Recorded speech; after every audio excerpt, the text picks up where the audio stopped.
Hi friends, welcome back to our channel. So కరీంనగర్లో మనం దర్శించుకోవాల్సిన కొన్ని వినాయకులను అయితే ఇప్పుడు ఈ వీడియోలో చూపిస్తున్నాం.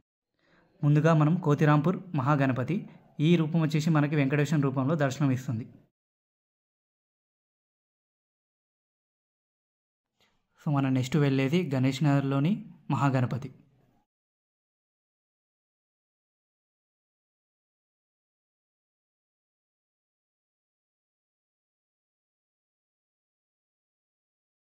సో ఈ వినాయకుడి రూపం వచ్చేసి మనకి ముంబై స్టైల్లో ఎలా డిజైన్ చేశారో అలా ఉంది.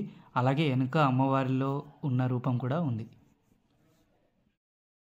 సో నెక్స్ట్ మనం వెళ్ళబోయేది గణేష్ నగర్లోనే బాల్ గణేష్ యూత్ వినాయకుని దగ్గరికి.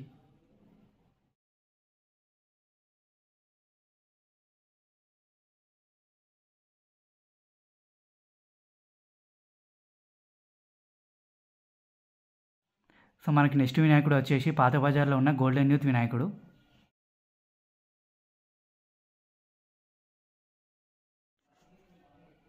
సో ఈ వినాయకుడి రూపం వచ్చేసి మనకు మహాభారతం రాస్తున్నట్టు దర్శనమిస్తున్నాడు.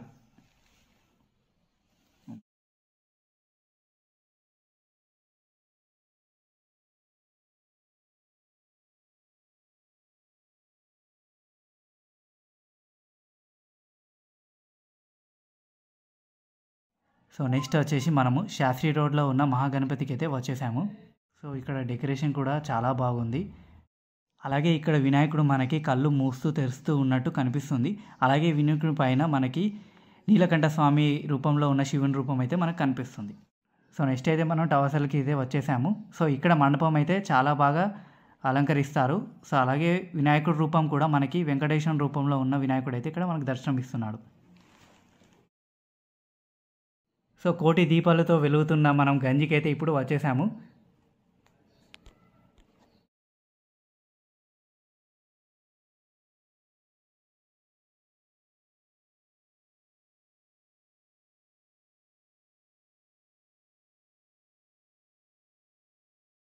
ఇదండి గంజిలో ఉన్న గణపతి రూపం, ఒకసారి చూసేయండి. నెక్స్ట్ వచ్చేసి మనం బోయవాడలో ఉన్న గణేష్ మండపంకి అయితే వచ్చేసాము. ఇక్కడ వినాయకుడు కూడా చాలా బాగా అలంకరించారు. అక్కడ పైన దీపాలతో ఉన్న లైట్స్ కూడా మనకు కనిపిస్తున్నాయి.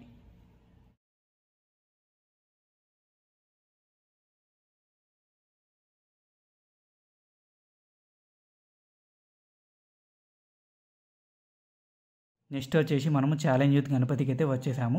ఇక్కడ రూపం వచ్చేసి మనకి శివుని రూపంలో ఉన్న గణపతి అయితే మనకి దర్శనం ఇస్తున్నాడు.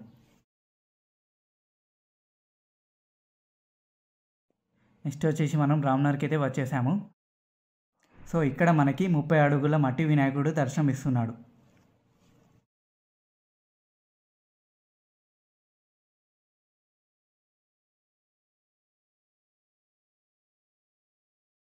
నెక్స్ట్ అయితే మనం నారో టెంపుల్కి అయితే వచ్చేసాము. సో ఇక్కడ వినాయకుడు అయితే మనకి అందరి భక్తుల్ని ఆశీర్వదిస్తున్నాడు, చూడండి ఒకసారి. నెక్స్ట్ ఏడుకొండల స్వామి 7 ద్వారాలు తెచ్చుకొని మనకు దర్శనం ఇస్తున్నాడు.